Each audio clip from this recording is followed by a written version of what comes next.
Salam Sang Raja. Bab 46. Serangan yang mengerikan. Alexander. Air mata bergulir di wajah Angela ketika dia akhirnya naik ke dinding pertahanan dan melihat Fei melompat. Mata cerah Fei di bawah pelat muka saat dia melihat ke belakang dan cara dia berbalik membuat tanda di hatinya, dia tidak akan bisa melupakan momen itu dalam hidupnya. Alexander, kamu harus kembali. Kamu akan menjadi raja yang hebat dan Chambord akan bangga padamu, dan kamu akan menjadi legenda di benua Azeroth. Aku akan menunggu hari itu. Seolah-olah dia telah kehilangan jiwanya, Angela bersandar di sebuah benteng di dinding pertahanan sehingga dia tidak akan jatuh. Dia menatap pria yang menyelinap ke dinding pertahanan, bergabung dengan orang-orang kuat, menyusun kembali formasi dan memimpin serangan pada musuh yang seperti ular yang merangkak. Matanya yang seperti samudera bahkan tidak berkedip sekali, dia menatap Fei dengan tegas. Kembalilah hidup-hidup. Di tepi selatan Sungai Zuli, angin musim gugur meniup dedaunan kuning di pepohonan. Seekor tupai berbulu berdiri dengan waspada dan melihat sekeliling. Itu santai ketika melihat bahwa sekitarnya jelas dan mulai menggigit kerucut pinus dengan gembira. Burung-burung terbang bebas ke langit biru yang jauh. Itu adalah pemandangan yang menakjubkan di musim gugur. Tapi tiba-tiba, klip-klop, klip-klop, itu adalah suara kuku yang dengan cepat mengetuk tanah. Itu berisik dan tanah bergetar.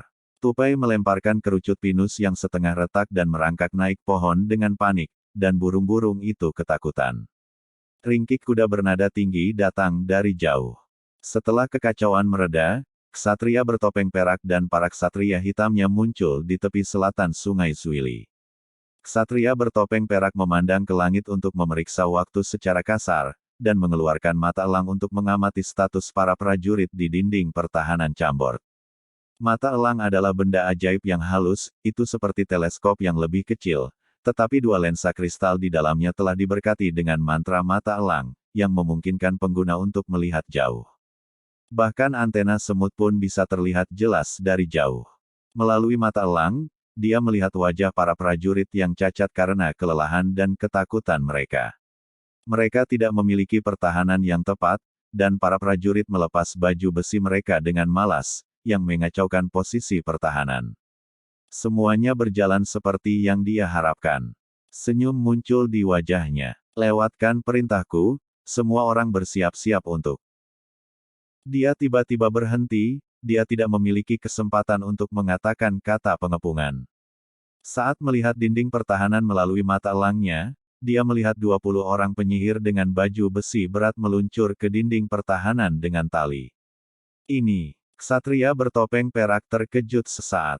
Tapi setelah dia melihat musuh dengan baju besi lengkap berkumpul membentuk formasi pengisian baji standar, dia mengerti maksud mereka sepenuhnya. Setelah beberapa saat terkejut, ekspresi jijik dan olok-olok muncul di wajahnya. Dia bahkan sedikit tercengang. Haha, Raja Chambord, sepertinya aku melebih-lebihkanmu. Bodoh sekali. Pemikiran yang bagus, tetapi apakah kamu pikir kamu dapat menghancurkan formasi aku hanya dengan 20 orang pria? Jika seperti itu, mari kita minta makanan pembuka sebelum pengepungan utama. Ksatria bertopeng perak itu tertawa. Dia mengarahkan penangkarannya pada musuh bodoh dan berkata, 2, 3, sesuaikan formasi Tower Shield ke posisi pertahanan. Biarkan keledai berat seperti patung itu mendekat. Penggal kepala mereka dalam 10 detik. Mo, sebuah terompet yang keras memenuhi langit, dan keheningan menakjubkan yang menyelimuti orang-orang Chambord akhirnya hancur. Sangkakala adalah komando militer. Formasi itu seperti mesin yang tepat dan mulai mengubah segera. Ketuk, ketuk, ketuk, ketuk. Formasi itu berubah dalam suara langkah seragam yang menakutkan. Formasi Tower Shield yang paling dekat dengan Chambord tidak bergerak terlalu banyak. Sisi bergerak sedikit ke depan dan bagian tengah bergerak sedikit ke posisi pertahanan cekung. Ting, ting, ting. Suara gerindra logam berat satu sama lain berasal dari formasi. Di atas Tower Shield setinggi 3 yard, tombak naga besi sepanjang 5 yard memanjang. Di bawah matahari yang cerah, tombak berkilau dan padat tampak seperti gigi Grim Reaper yang mencibir. Tombak semua menunjuk ke depan dan musuh dalam formasi diam, seluruh formasi itu seperti landak baja besar yang gila. Jika seekor gajah menabrak formasi, ia akan jatuh ke dalam kebab. Di sisi lain, 20 tentara lapis baja lengkap menyerang seolah-olah mereka tidak takut mati. Itu adalah pertempuran yang tidak proporsional. Melirik dari langit, tampak seperti sepasang semut yang dengan berani memprovokasi seekor gajah. Semut-semut itu akan dengan mudah dimasukkan ke dalam pasta daging jika gajah menginjak kakinya. Rasa kematian dari tombak telah menggelapkan matahari yang cerah. Tidak ada yang mempertanyakan efektivitas tombak dalam hal menembus semua jenis baju besi. Bahkan pelat besi setebal 2 inci akan mudah terkoyak oleh tombak berujung tajam ini yang memiliki pegangan 10 inci yang menopangnya. Namun, muatan edge berbentuk semut tidak melambat sama sekali. Mereka mempercepat seolah ingin menghancurkan tombak mematikan dengan tubuh mereka. Tidak ada yang membuat suara. Udara juga membeku. Semua orang bisa mendengar detak jantung mereka sendiri. Di dinding pertahanan, semua orang tidak bisa tidak bersandar ke depan melawan benteng untuk mencoba melihat semuanya dengan jelas. Mata Angela dipenuhi dengan air mata dan kekhawatiran, tangannya mencengkeram tepi gaunnya erat-erat dan nyaris merobeknya. Emma mengikuti Angela ke dinding pertahanan juga, dan dia memegang tangannya di depan dadanya dan menahan napas. Di sisi lain Sungai Zuli, ksatria bertopeng perak sudah menyingkirkan mata elang. Dia masih mencibir sambil menatap semut yang lancang. Beraninya seekor anjing menantang kehormatan naga. Ekspresi kejam muncul di selusin wajah ksatria hitam yang berdiri di belakang ksatria bertopeng perak. Seperti serigala lapar yang melihat makanan lezat di malam yang gelap, mereka menjilat mulut mereka sambil mencibir. Dekat jembatan, jarak antara semut dan landak besi berkurang dengan cepat. 20 meter, 16 meter, 13 meter, 10 meter. Ksatria bertopeng perak duduk sedikit lebih tinggi di atas kuda. Lengkungan senyumnya tumbuh semakin besar, seolah-olah dia membayangkan darah yang menyembur dan jeritan dahsyat dari lawan. Penutupnya sesederhana itu di matanya, formasi Tower Shield cekung hanya perlu untuk menutup dan mengelilingi musuh di tengah, seperti mengisi pangsit. Lawan-lawan lapis baja logam berat yang bodoh ini akan kebab oleh tombak setelah beberapa dorongan dan tarikan mudah. Dia sama sekali tidak khawatir tentang semut yang mengacaukan formasi menara perisai. Ada 3 lapis pelindung menara yang masing-masing setinggi 3 meter. Setiap perisai berbobot lebih dari 100 pon, 50 kg, dan mereka didukung oleh tentara elit dan sejumlah batang besi tambahan. Dengan formasi defensif semacam ini, ia akan menahan pasukan kavaleri berat di depan selama lebih dari 10 menit. Ksatria bertopeng perak sama sekali tidak menyembunyikan senyum mengejeknya.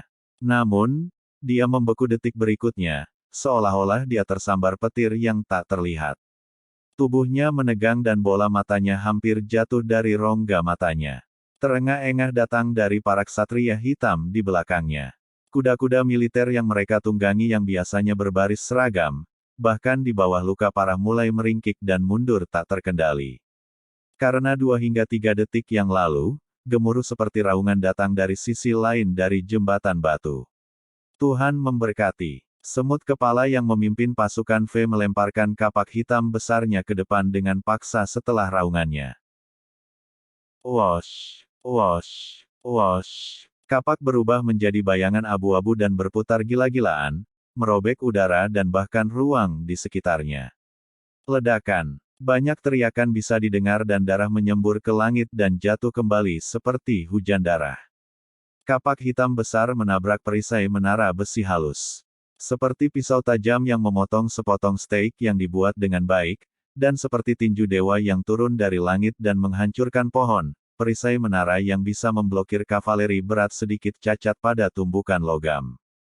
Namun, setelah jeda sesaat, kekuatan yang dibawa kapak itu meledak dan lebih dari 10 perisai besar terhempas, seperti dedaunan kering dalam badai salju.